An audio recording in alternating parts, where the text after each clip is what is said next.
Good morning friends, Namaskar, Sat Sri Akal and Adab.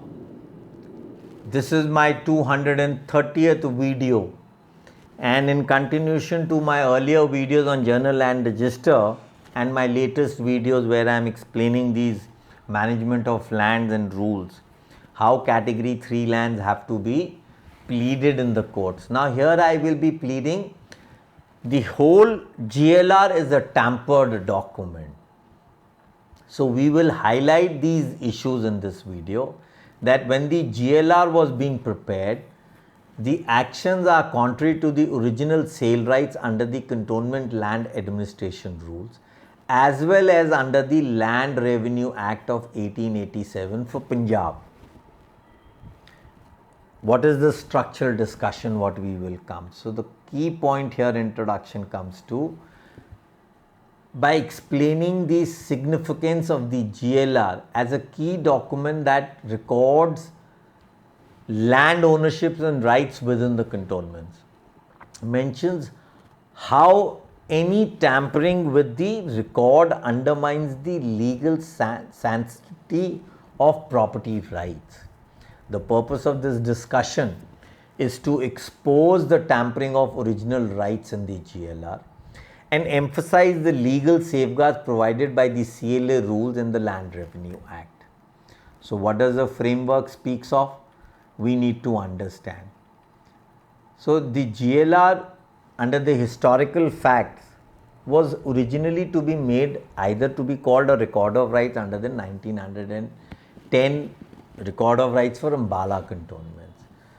So the GLR which was mandated by the Punjab government notification, I am talking of now Ambala in particular because of the record of rights under the notification number 408 1909. This document was created to ensure accurate and legal binding records of ownerships and rights. So what was the role of the then cantonment authority?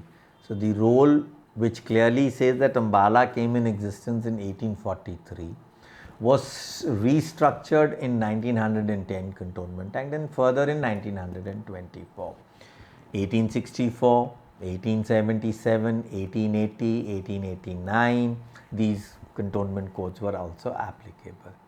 CLA Rule 3, which clearly says it forbids any addition and alteration to the GLR.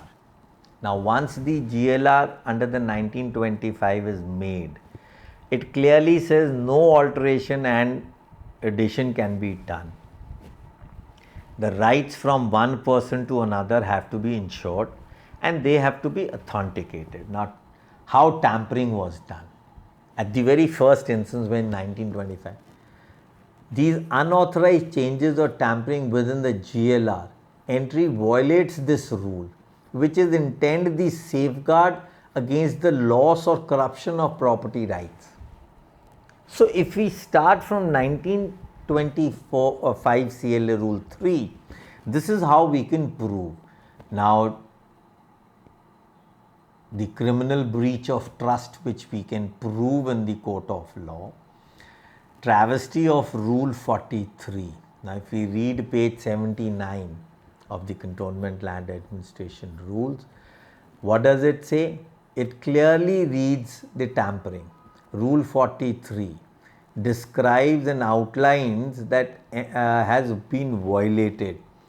The tampering of entries in the GLR from column number 1 to 13. So this implication becomes very important for the court to understand and to be proved.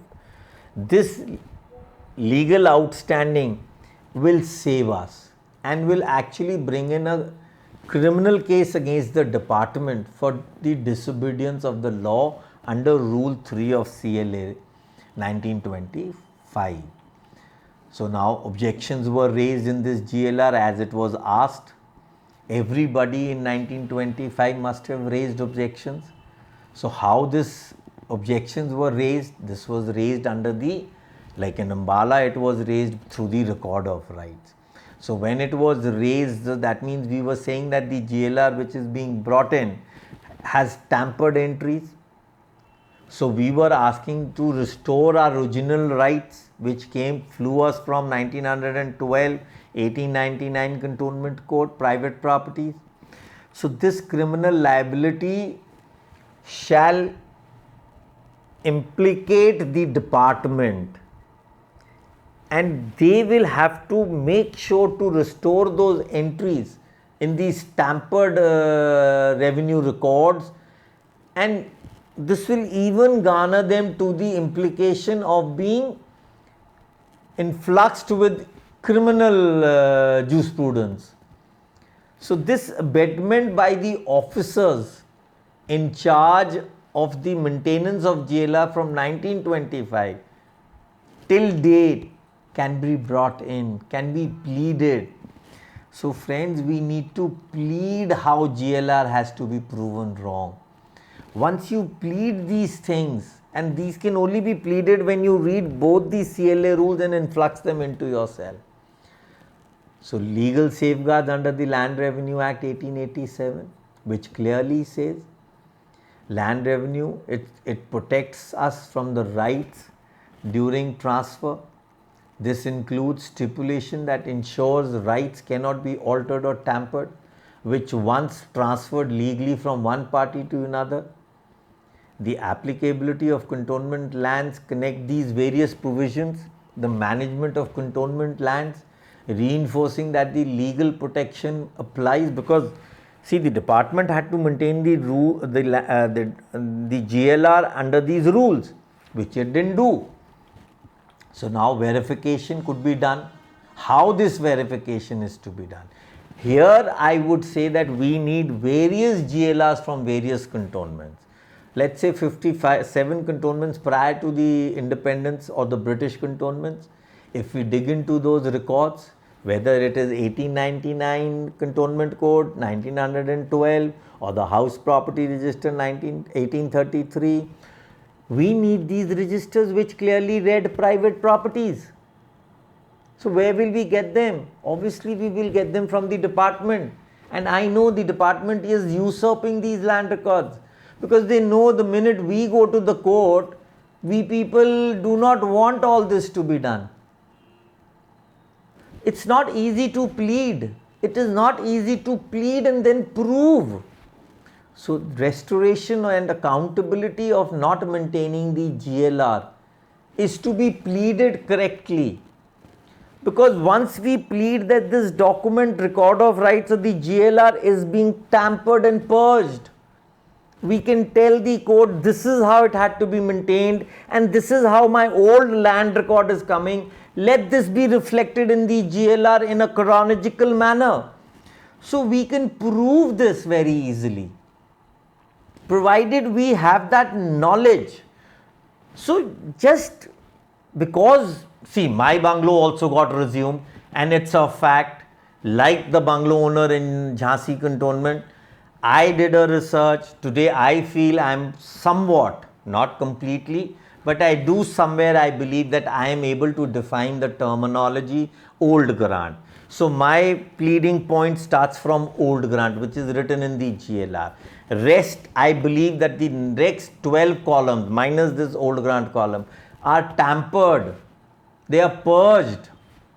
So those are being culminated with the army regulations and how the GLR had to be maintained.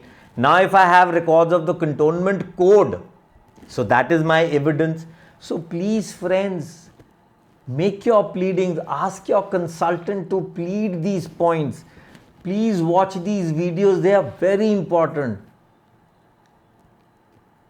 So the basic video stands to the tampering and the perjury of the GLR. So we need a restoration of my GLR. We are not going to say that the GLR under the rules is wrongly maintained. We are only going to say that the GLR has been tampered for my bungalow. That's all. You know, somebody was talking to me from Jalandhar. He says, we are proving that the GLR is defunct. No. Yes, GLR is tampered, but it is how it has to be maintained is the question. So friends, please, since we are private properties, We were category 3 lands and our influx was flowing from back. Now all of a sudden the department started influxing us to give an admission deed, or the department started asking us to write that we are a grant under GGO 179. These admissions, yes, we made benefit of them. That's a separate issue. That admission is the best piece of evidence that we can discuss in the second issue. But here we have to, the GLR's maintenance under the rules and the tampering of the GLR. So these two are interrelated videos. Watch them very seriously, because we are old grants, never converted into new grants by the British, by the Board of Directors of 1802 Governor General order, because we were revenue free grants. So the British, if we are a GGO grant, we are not an old grant. That's the difference. I hope I make sense and people can understand. Thank you. Good day.